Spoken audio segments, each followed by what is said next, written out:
Hello friends, आपका स्वागत है हमारे यूट्यूब चैनल में। और आप देख रहे हैं टेक्निकल कैड प्रॉब्लम। जैसा कि हमने पिछली वीडियो में ड्रॉ टूल बार के बारे में जाना, आज हम मॉडिफाइड टूल बार के बारे में जानेंगे। मॉडिफाइड टूल बार क्या होता है और इसके यूज़ कैसे होते हैं।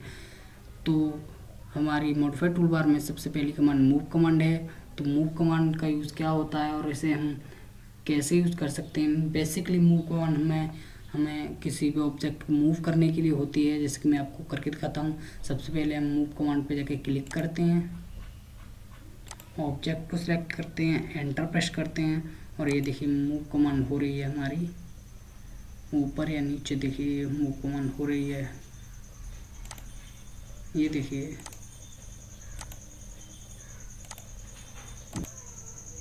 या हम अपने कीबोर्ड से सिंपली एम एंटर करते हैं तो हमारी मूव होने लग जाता है, लेकिन उसके लिए हमें सबसे पहले ऑब्जेक्ट सेलेक्ट करना पड़ता है। जैसे कि मैं आपको करके दिखाता हूँ। हमने ऑब्जेक्ट सेलेक्ट किया, एम एंटर किया और ये देखिए हमारा ऑब्जेक्ट सेलेक्ट होने लगा है, ये देखिए।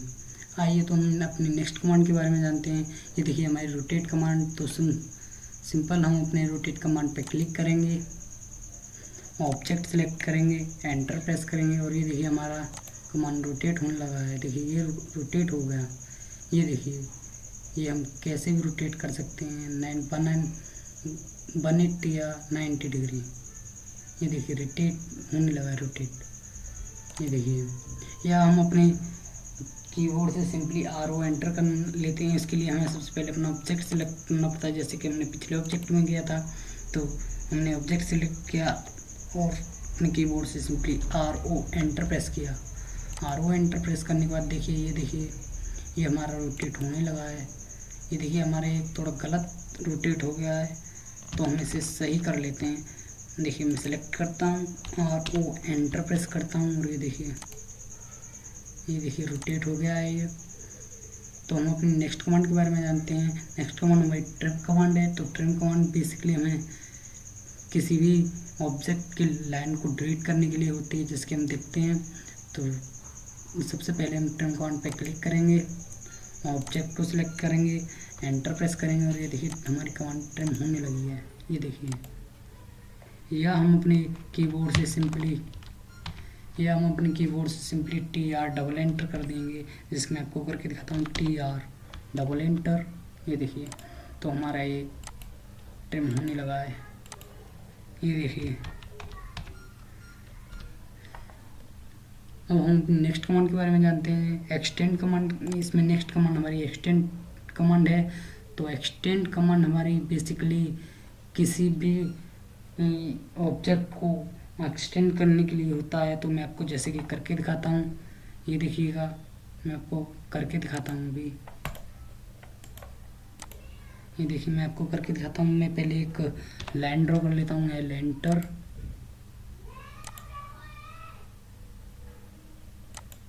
ये देखिए मैं आपको एक लाइन ड्रॉ करके दिखाता हूँ,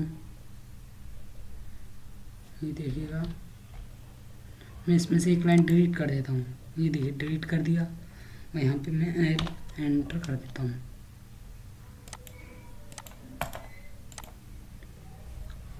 मैं आपको एक्सटेंड करके दिखाता हूँ। तो एक्सटेंड के लिए सिंपली हमें EX एंटर करना है, फिर ऑब्जेक्ट सेलेक्ट करना है, फिर एंटर प्रेस करना है और फिर ये ऑब्जेक्ट पे जाके क्लिक करना है। ये देखिए एक्सटेंड हो चुका है। मैं आपको एक बार और दिखा देता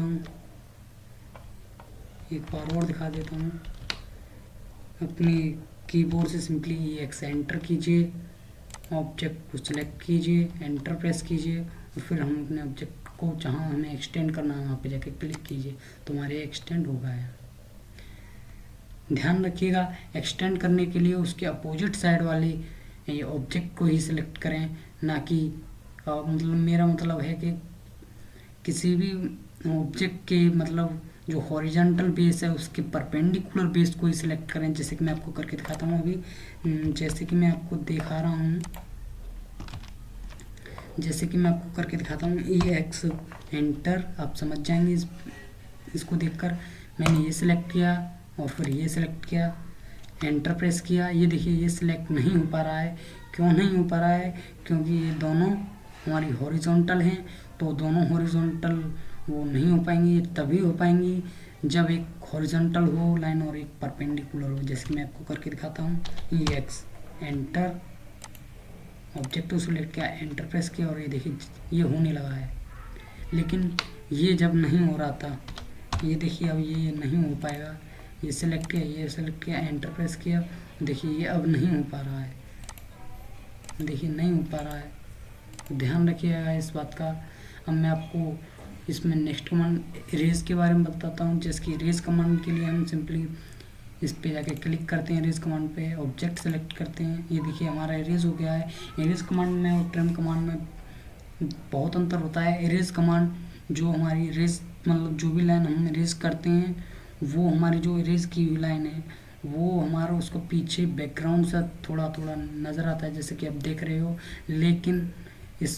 लेकिन ट्रिम कमांड में ऐसा नहीं होता है। जैसे कि मैं आपको करके दिखाता हूँ। टी आर डबल एंटर, ये देखिए पूरी ही लाइन डिलीट हो गई। ये देखिए पूरी लाइन डिलीट हो गई। लेकिन इरेज में इसका कुछ पीछे बैकग्राउंड सा रह जाता है, ये देखिए। तो इरेज में और इस में बहुत अंतर होता है। इरेज और ट्रिम में बहुत अंतर होता है।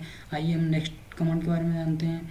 ये हमारा कॉपी, हम अगर किसी भी ऑब्जेक्ट को कॉपी करना चाहते हैं तो सिंपली यहाँ पे जाके क्लिक कीजिए, ऑब्जेक्ट को सिलेक्ट कीजिए, एंटर प्रेस कीजिए और ये देखिए हम अपने ऑब्जेक्ट को कॉपी कर सकते हैं। ये देखिए आप चाहें जितनी भी कॉपी कर सकते हैं, या अपने कीबोर्ड से सिंपली CO एंटर कर सकते हैं। उसके लिए हमें सबसे पहले ऑब्जेक्ट सेलेक्ट करना पड़ता है। जैसे कि मैं आपको कई ऑब्जेक्ट को बना के दिखा चुका हूँ। CO एंटर, ऑब्जेक्ट सेलेक्ट किया, CO एंटर प्रेस किया और ये देखिए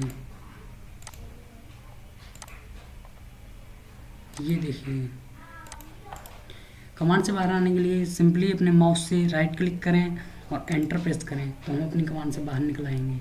अब नेक्स्ट कमांड के बारे में जानते हैं। नेक्स्ट कमांड हमारी मिरर कमांड है। तो आप मिरर कमांड के बारे में जानते हैं। तो मिरर कमांड के लिए सिंपली अपने मिरर कमांड पे जाके क्लिक कीजिए, ऑब्जेक्ट को सिलेक्ट कीजिए, एंटर प्रेस कीजिए और ये देखिए ये हम अपना कमांड मिरर कर सकते हैं। ये देखिए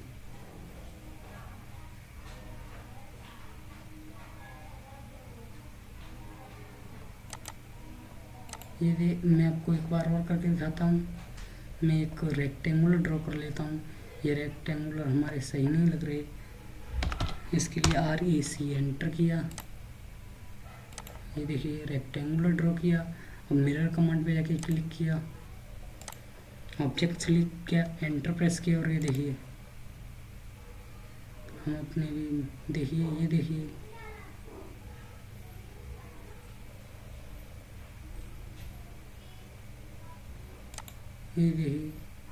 यस कर दिया। या हम एक बार और करके दिखाते हैं। या अपने कीबोर्ड से सिंपली MI एंटर प्रेस कीजिए, ऑब्जेक्ट को सिलेक्ट कीजिए, फिर एंटर कीजिए और ये देखिए मैं जैसे कि आपको करके दिखाता हूँ। ये देखिए ये हो गया, नो कर दिया। फिर आपको एक बार MI एंटर करना, ध्यान रखिएगा MI एंटर प्रेस करना है और ये देखिए ये हमारा मिरर हो चुका है। ये देखिए मिरर होने लगा है और यहाँ पे नो पे जाके क्लिक कीजिए। अगर आप यस पे क्लिक करेंगे तो ये ध्यान रखिएगा जो हमारा ऑब्जेक्ट सेलेक्ट किया हुआ है वो डिलीट हो जाएगा और वो दूसरी तरफ बन जाएगा। तो ध्यान रखिएगा यस पे क्लिक नहीं करना है, नो पे क्लिक करना है। जैसे कि मैं आपको एक बार और बता देता हूँ। MI एंटर और ये देखिए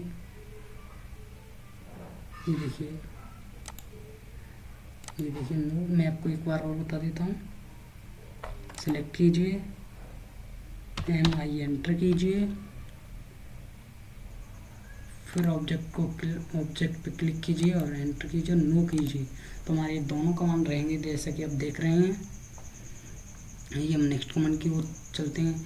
जैसे कि फ्लिट कमांड का यूज़ हमारे इसमें बहुत होता है, तो हम आप देखते हैं। आइए देखते हैं। तो इसके लिए हम सबसे पहले एक लाइन ड्रॉ कर लेते हैं। जैसे कि एंटर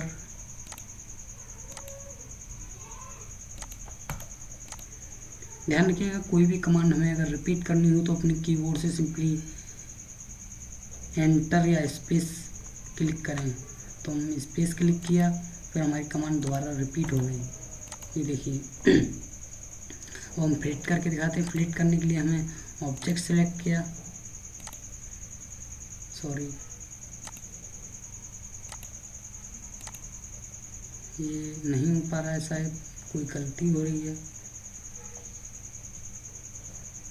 F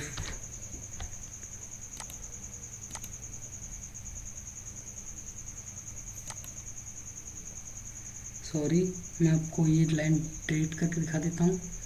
ये जैसे कि ये देखिए, मैं आपको अब खींच के दिखाता हूँ। L एंटर, वो लाइन हमारी गलत खींची हुई थी तो इसीलिए वो फ्लिट नहीं हो पा रहा था। जिसकी हमारी ये कोई लाइन है और हम फ्लिट कर सकते हैं आसानी से। फ्लिट पे जाके क्लिक कीजिए, ऑब्जेक्ट को सिलेक्ट कीजिए। देखिए ये फ्लिट हो चुका है। मैं एक बार और बता देता हूँ। फ्लिट पे जाके क्लिक कीजिए, ऑब्जेक्ट को सिलेक्ट कीजिए, ये फ्लिट हो चुका है। या अपने कीबोर्ड से सिंपली F एंटर कीजिए, ऑब्जेक्ट को सिलेक्ट कीजिए, फ्लिट हो चुका है। मैं आपको एक कमांड और बताना चाहूँ, जैसे कि मैं इस कोने पे मैं इस वाले कोने पे मुझे ये जो कोना दिख रहा है यहाँ पे मुझे आर्क देना है। तो कैसे देंगे, तो ये देखिए अपने कीबोर्ड से सिंपली F एंटर कीजिए, R एंटर कीजिए और हमें रेडियस डालनी है। जैसे कि मैं रेडियस यहाँ 14 डाल लेता हूँ, एंटर। और ये देखिए हमारा फ्लिट हो चुका है। मैं आपको एक बार और बता देता हूँ। F एंटर करना है, R एंटर करना है और रेडियस डालने में, जैसे कि यहाँ पे रेडियस डाल लेता हूँ 11, एंटर। और ये देखिए हमारा फ्लिट हो चुका है, यहाँ पे आर्क बन चुका है, देख लीजिए। इसमें अंदर बहुत कमांड है, चैम्फर, ब्लेंड कर। बेसिकली इनका यूज़ इतना नहीं होता है, इनका यूज़ मैकेनिकल ब्रांच के लिए होता है, तो हम इसे बाद में आपको बताएंगे। आइए हम नेक्स्ट कमांड की ओर चलते हैं। ये हमारा एक्सप्लोड कमांड है। एक्सप्लोड कमांड जैसे कि मैं आपको बताता हूँ, जिसके ये आपको रेक्टेंगल दिख रहा है तो इसे हम एक्सप्लोड करेंगे। मतलब एक्सप्लोड का मतलब होता है किसी भी ऑब्जेक्ट को अलग अलग करना। जैसे कि मैं आपको एक्सप्लोड करके दिखाता हूँ। एक्सप्लोड पे जाके क्लिक कीजिए, ऑब्जेक्ट सेलेक्ट कीजिए, एंटर प्रेस कीजिए और ये देखिए हमारा ये एक्सप्लोड हो चुका है। लेकिन मैं आपको एक बार और करके दिखा देता हूँ। ये देखिए ये अभी एक्सप्लोड नहीं है, मैंने कंट्रोल Z करके अपनी कमांड रिपीट कर ली है। ये देखिए एक्सप्लोड नहीं है। तो एक्सप्लोड करने के लिए एक्सप्लोड पे क्लिक कीजिए, ऑब्जेक्ट सेलेक्ट कीजिए, एंटर प्रेस कीजिए। ये देखिए एक्सप्लोड हो चुका है। या अपने कीबोर्ड से सिंपली ई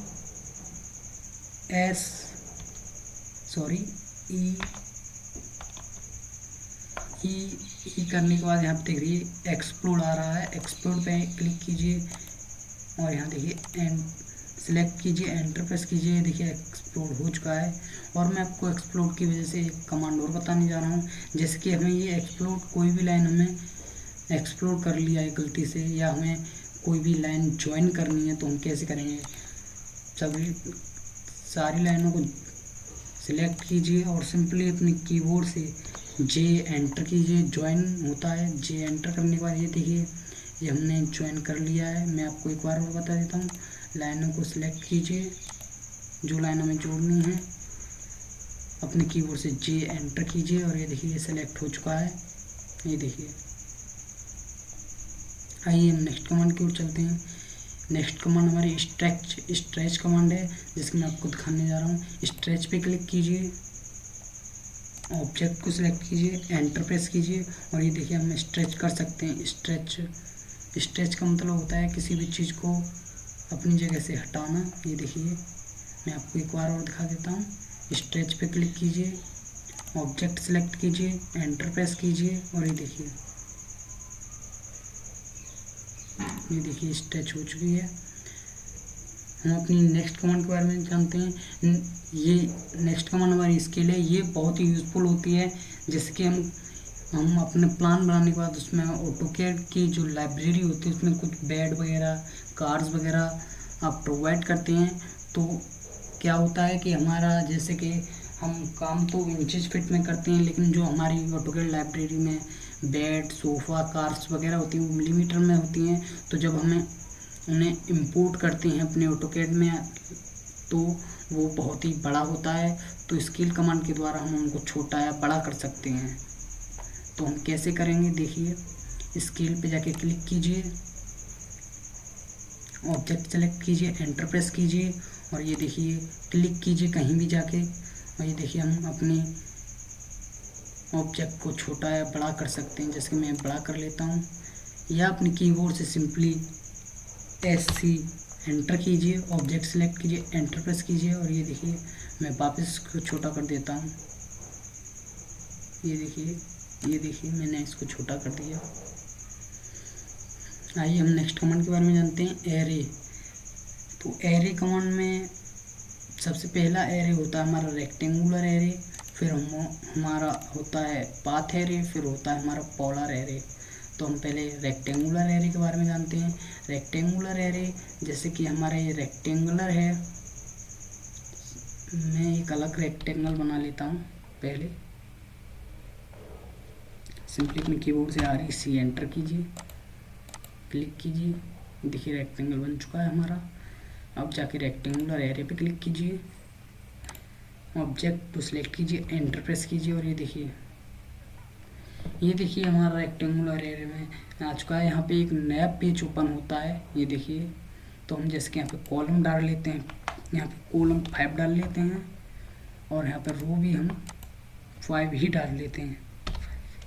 एंटर कीजिए और ये देखिए हमारा हो चुका है रेक्टेंगुलर एरे।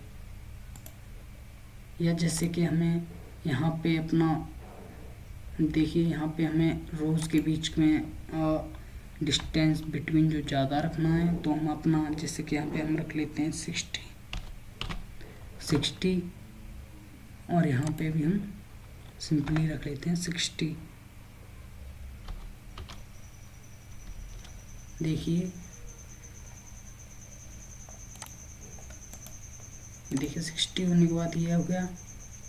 अब हम नेक्स्ट कमांड के बारे में जानते हैं। रेक्टेंगुलर एरे के बाद हमारा अब पाथ एरे आता है। पाथ एरे के लिए हमें पाथ एरे बेसिकली कर्व के लिए होता है। जैसे कि मैं आपको कोई कर्व के टाइप में कुछ ड्रॉ करके दिखा देता हूँ, कर्व की जगह या कर्व के टाइप में। जैसे कि मैं आपको करके दिखाता हूँ अभी। जैसे कि मैं एक आर्क ही ले लेता हूँ, ARCH।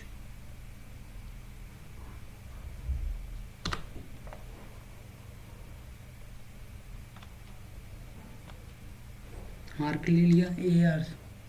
अब यहाँ पे देखिए, ये ले लिया। अब यहाँ पे हम कोई भी रेक्टेंगल ड्रॉ कर लेते हैं छोटा सा।